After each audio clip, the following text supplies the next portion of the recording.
RF channel, so the radio frequency channel, and then through a DVB-T2 or T2 receiver we go up again to the transmitted video stream. Let's see some detail.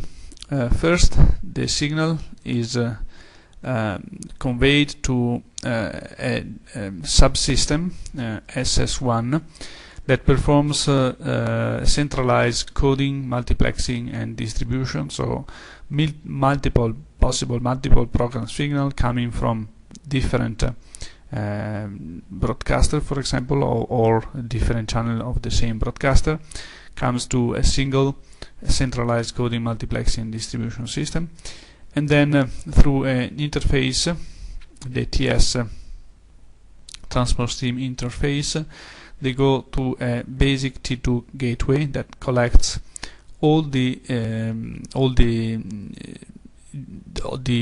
programs that must be transmitted.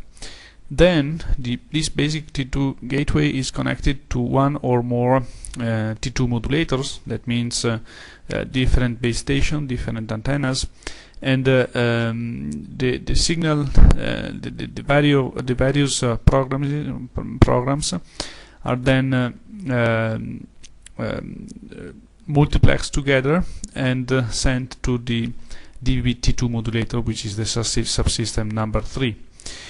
The interface between the basic T2 gateway and the DVB-T2 modulator is defined by the interface B, which has a specific document that describe it, which is the ETSI N102773.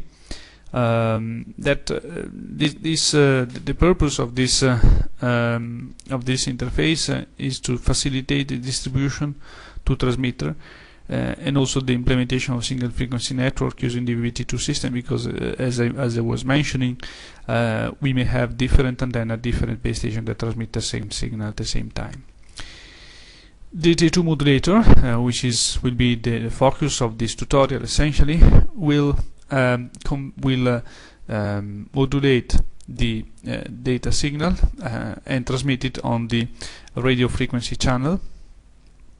And finally, a T2 receiver, generic T2 receiver, will implement the demodulation of the received signal, which is subsystem number 4, and then provide a stream of bit that is fed to an MPEG decoder to finally get the video information that is watched by the user. This is another picture that shows in a more abstract way how the general DVB-T2 system architecture can be implemented. We have Strumson streams, generic streams, that means streams that are related to MPEG standard that goes to the T2 gateway, which collects all the information and distributes it through different modulators that are located in different places of the territory where the transmission is performed. Some of these streams actually may go directly to antennas, basically through a modulator and a transmitter. In some other, as in the top of the figure, some other streams, as in the bottom of the figure, may instead go to a regional content insertion gateway, where the streams that are coming from the national gateway are multiplexed with other streams coming from local sources, which are then sent to modulators and transmit antennas again for the actual transmission. So it is possible with DVB-T2 to insert also additional streams at the local level. Now we focus on the physical layer description. The document that describes the physical layer is the ETSI EN302755 which is entitled Frame Structure, Channel Coding and Modulation for a Second Generation Digital Terrestrial Television Broadcasting System. And we will describe all the technologies of this document in detail. First, we remember which is the target performance that DVB-T2 is aiming at.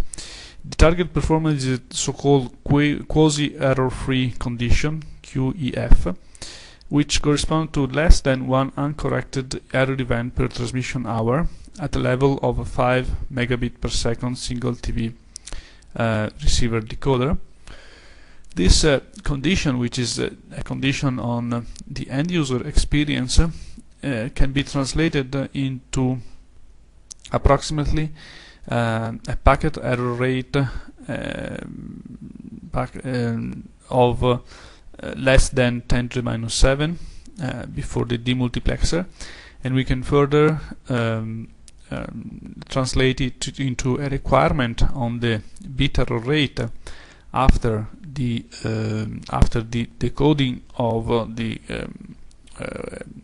LDPC decoder. We will see that in detail in the following, of 10 to the minus 4. So this target performance, which is end user performance, has some translation at least under certain condition on the packet error rate and bit error rate. Well, what are the novelties of DVB-T2? We have discussed until now the requirements and the target of the DVB-T2. Now let's see what are the novelties of the standard in practice. So some technologies that have been adopted in DVB-T2 have been already adopted also in DVB-T. So we can say that there has been an update of the existing technique. For example, orthogonal frequency division multiplexing, OFDM, has been included also in DVB-T2 as it was in DVB-T, but new OFDM block sizes and guard intervals are provided. We have now 1K, 16K and 32K block size for OFDM. There are new pilot schemes. We will discuss all this in detail in the following about the OFDM pilots and so on. New pilot schemes, that means that more efficient channel estimation that requires less signal samples, training symbols for the estimation.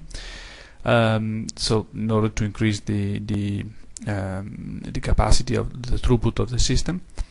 New constellation sizes, we go up now up to 256 QAM, and new guard interval sizes. Again, this is related to OFDM and translates in practice into a higher efficiency system.